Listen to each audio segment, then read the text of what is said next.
नमस्कार। भारतीय न्याय संहिता 2023 के अध्याय 2 में आपका स्वागत है, जो दंड के प्रावधानों से संबंधित है। आज हम इस बहुत ही महत्वपूर्ण अध्याय के पहले भाग की गहराई से पड़ताल करेंगे। जी, और ये समझना बहुत ज़रूरी है कि किसी भी आपराधिक कानून की रीढ़ मतलब उसकी आत्मा उसके दंड के प्रावधान ही होते हैं। बिल्कुल। तो आज का हमारा विश्लेषण भारतीय न्याय संहिता यानी BNS के अध्याय 2 धारा 4 से 13 पर केंद्रित है। यह अध्याय बताता है कि संहिता के तहत अपराधियों को कौन कौन से दंड दिए जा सकते हैं और उनके नियम क्या हैं। हाँ, और BNS में कुछ नए पहलू भी जोड़े गए हैं जिन पर हम आज चर्चा करेंगे। ये न केवल अपराध को परिभाषित करते हैं बल्कि समाज में व्यवस्था बनाए रखने के लिए एक निवारक के रूप में भी काम करते हैं। तो चलिए शुरू करते हैं। सबसे पहले धारा 4 यह हमें बताती है कि BNS के तहत कितने प्रकार के दंड दिए जा सकते हैं। जी, सूची काफी सीधी है। हाँ, इसमें है मृत्यु, आजीवन कारावास, फिर कारावास जो 2 तरह का है, कठोर और साधारण, और फिर संपत्ति की जब्ती, जुर्माना और एक नया जुड़ाव, सामुदायिक सेवा। और यहीं पर जो बात है वो सबसे आकर्षक है, सामुदायिक सेवा का एक दंड के रूप में शामिल होना। हाँ, ये पहले इस तरह से सूचीबद्ध नहीं था। बिल्कुल, ये भारतीय न्याय प्रणाली में एक सुधारात्मक दृष्टिकोण को दिखाता है। मतलब सोच बदल रही है। और हाँ, कठोर कारावास का मतलब है कठिन परिश्रम के साथ, जबकि साधारण में ऐसा नहीं होता। ठीक है, अब आते हैं धारा 5 पर, जो दंडादेश का लघुकरण या कम्यूटेशन ऑफ सेंटेंस की बात करती है। इसका क्या मतलब है? इसका मतलब है कि समुचित सरकार अपराधी की सहमति के बिना भी एक दंड को दूसरे में बदल सकती है। अच्छा। हाँ, जैसे मृत्युदंड को आजीवन कारावास में। अब समुचित सरकार कौन होगी, ये अपराध की प्रकृति पर निर्भर करता है। अगर मामला संघ की कार्यकारी शक्ति से संबंधित है तो केंद्र सरकार, और अगर राज्य से है तो राज्य सरकार फैसला लेगी। और धारा 6 में आजीवन कारावास की गणना को लेकर एक बहुत ही विशिष्ट नियम है। जी, इसमें कहा गया है कि जब भी दंड की अवधि के भिन्न की गणना करनी हो तो आजीवन कारावास को 20 साल के कारावास के बराबर माना जाएगा। तो क्या इसका मतलब ये है कि उम्र कैद सिर्फ 20 साल की होती है? ये एक आम गलतफहमी है। नहीं, बिल्कुल नहीं, और ये साफ करना बहुत जरूरी है।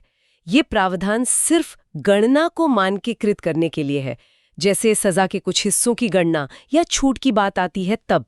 इसका ये मतलब कतई नहीं है कि अपराधी 20 साल बाद छूट जाएगा। आजीवन कारावास का मतलब जीवन के अंत तक कारावास है। ये स्पष्टीकरण बहुत जरूरी था। अब धारा 7 जो न्यायालय को काफी लचीलापन देती है। हाँ, ये बहुत दिलचस्प है। ये कहती है कि जब किसी अपराधी को ऐसे कारावास की सजा दी जाती है जो कठोर या साधारण, दोनों में से कोई भी हो सकता है, तो न्यायालय ये तय कर सकता है कि सजा पूरी तरह से कठोर होगी या पूरी तरह से साधारण, या फिर उसका कुछ हिस्सा कठोर और बाकी साधारण होगा। बिल्कुल, ये न्यायालय के विवेक को दिखाता है। वो अपराध की प्रकृति, अपराधी की परिस्थितियों और दूसरे कारकों को ध्यान में रखकर ये फैसला ले सकता है। ये सिर्फ एक सजा देने से आगे बढ़कर सजा को मामले के तथ्यों के अनुसार ढालने की शक्ति है। चलिए अब आते हैं धारा 8 पर, जो जुर्माने के बारे में है। ये काफी विस्तृत है। इसका पहला बिंदु ही थोड़ा विरोधाभासी लगता है। कहता है कि जहां जुर्माने की कोई राशि तय नहीं है वहां राशि असीमित हो सकती है, लेकिन अत्यधिक नहीं होगी। हाँ, ये एक महत्वपूर्ण कानूनी सिद्धांत है। असीमित का मतलब है कि कानून कोई ऊपरी सीमा तय नहीं करता, ताकि न्यायालय अपराध की गंभीरता के अनुसार जुर्माना लगा सके। एकदम सही। लेकिन अत्यधिक नहीं होगा का सिद्धांत ये सुनिश्चित करता है कि जुर्माना मनमाना या दमनकारी न हो। और अगर कोई जुर्माना नहीं भरता है तो उसके लिए भी नियम है। जुर्माना न भरने पर न्यायालय अतिरिक्त कारावास का आदेश दे सकता है। ये कारावास मुख्य सजा के अतिरिक्त होगा, लेकिन इसकी एक सीमा है। हाँ, और यहाँ ये वास्तव में दिलचस्प हो जाता है। उपधारा 3 कहती है कि जुर्माना न भरने पर दिया गया कारावास उस अपराध के लिए निर्धारित अधिकतम कारावास के 1/4 से अधिक नहीं हो सकता। बिल्कुल। और उपधारा 5 उन मामलों के लिए और भी विशिष्ट नियम बताती हैं जहां अपराध केवल जुर्माने या सामुदायिक सेवा से दंडनीय है। हाँ, उसमें अलग अलग स्लैब हैं। जी, 5,000 रुपए तक के जुर्माने के लिए अधिकतम 2 महीने का साधारण कारावास, 10,000 रुपए तक के जुर्माने के लिए अधिकतम 4 महीने का साधारण कारावास। और किसी भी अन्य मामले में अधिकतम 1 वर्ष का साधारण कारावास। सही है। इसमें एक उदाहरण भी दिया गया है जो आनुपातिक रिहाई की बात करता है। जी। अगर किसी को 1,000 रुपए के जुर्माने के बदले 4 महीने की जेल हुई है और वह 1 महीने के भीतर 750 रुपए चुका देता है तो उसे पहले महीने के बाद रिहा कर दिया जाएगा। ये प्रावधान सजा में निष्पक्षता और आनुपातिकता के सिद्धांत को दिखाता है। यह अपराधी को जुर्माने का हिस्सा चुकाकर अपनी सजा कम करने का अवसर देता है। अच्छा, और एक और बात, जुर्माना सजा के 6 साल के भीतर कभी भी वसूला जा सकता है और अपराधी की मृत्यु से उसके संपत्ति इस दायित्व से मुक्त नहीं होती। जी, ये भी एक महत्वपूर्ण बिंदु है। हाँ। अब धारा 9 एक बहुत ही व्यवहारिक समस्या का समाधान करती है। यदि कोई एक कार्य कई छोटे-छोटे अपराधों से मिलकर बना है तो क्या होगा? हाँ, तो अपराधी को हर छोटे अपराध के लिए अलग-अलग सजा नहीं दी जाएगी। जैसे उदाहरण दिया गया है कि किसी को 50 बेंत मारना। हाँ, तो यहाँ पूरे कृत्य के लिए एक ही सजा होगी, न कि हर बेंत के लिए अलग। ये दोहरे दंड के विरुद्ध सुरक्षा का एक रूप है। लेकिन इसका एक अपवाद भी है। जी, अगर उसी कार्य के दौरान कोई पूरी तरह से अलग और नया अपराध किया जाता है, जैसे किसी बीच बचाव करने वाले व्यक्ति को मारना, तो उसके लिए अलग से सजा होगी। समझ गया। अब धारा 10 एक दिलचस्प न्यायिक दुविधा को संबोधित करती है। जी। जब ये तो तय हो कि व्यक्ति दोषी है, लेकिन ये स्पष्ट न हो कि कई संभावित अपराधों में से कौन सा अपराध उसने किया है। इस स्थिति में कानून स्पष्ट निर्देश देता है। क्या निर्देश देता है? कि अपराधी को उस अपराध के लिए दंडित किया जाएगा जिसके लिए सबसे कम सजा का प्रावधान है, बशर्ते सभी के लिए समान सजा ना हो। अच्छा, तो यह संदेह का लाभ अभियुक्त को देने के सिद्धांत को दर्शाता है। बिल्कुल। अब बात करते हैं एकांत परिरोध की, यानी सॉलिटरी कन्फाइनमेंट की। ये कठोर कारावास के साथ दिया जा सकता है।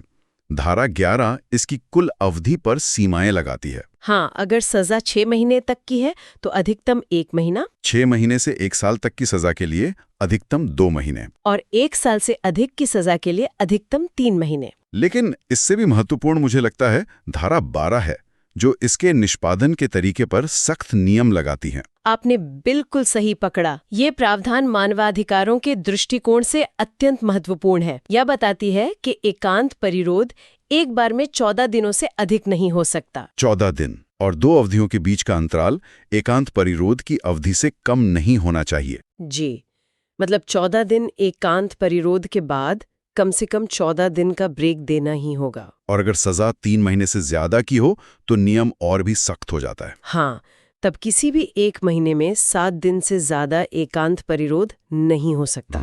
तो ये प्रावधान सुनिश्चित करते हैं कि इस कठोर दंड का उपयोग इस तरह से न हो कि यह अमानवीय या क्रूर हो जाए। बिल्कुल। अंत में धारा 13, यह उन अपराधियों के लिए है जो बार-बार अपराध करते हैं। यह बढ़ी हुई सजा का प्रावधान करती है। हाँ, लेकिन यहाँ एक महत्वपूर्ण सवाल उठता है।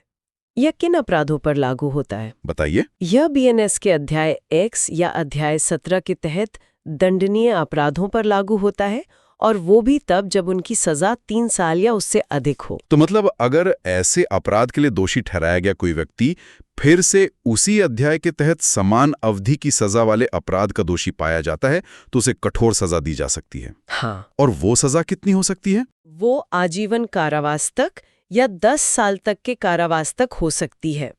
ये प्रावधान आदतन अपराधियों को रोकने और समाज की सुरक्षा के लिए बनाया गया है। बिल्कुल। तो इस पूरी चर्चा को अगर हम समेटें तो ये सब क्या दर्शाता है? हमने देखा कि बीएनएस दंड के विभिन्न रूपों, उनके क्रियान्वयन के नियमों और न्यायालय के विवेक के बीच एक संतुलन बनाने की कोशिश करता है। बिल्कुल। दंड के प्रावधान केवल सजा देने के लिए नहीं है, बल्कि वे न्याय, सुधार और निवारण के व्यापक सिद्धांतों को भी दर्शाते हैं। तो इस विश्लेषण के बाद श्रोताओं के सोचने के लिए एक सवाल ये उठता है कि दंड का अंतिम लक्ष्य क्या होना चाहिए? क्या ये केवल प्रतिशोध है, या समाज को अपराध से बचाना है, या फिर अपराधी को सुधारने का अवसर देना है? और इसी से जुड़ा एक और गहरा सवाल है। भारतीय न्याय संहिता में सामुदायिक सेवा जैसे प्रावधानों को शामिल करना किस दिशा में संकेत देता है? इन दंड प्रावधानों का समाज पर क्या प्रभाव पड़ेगा, ये देखना भविष्य में बहुत दिलचस्प होगा। और क्या हम एक समाज के तौर पर इन बदलावों के लिए तैयार हैं?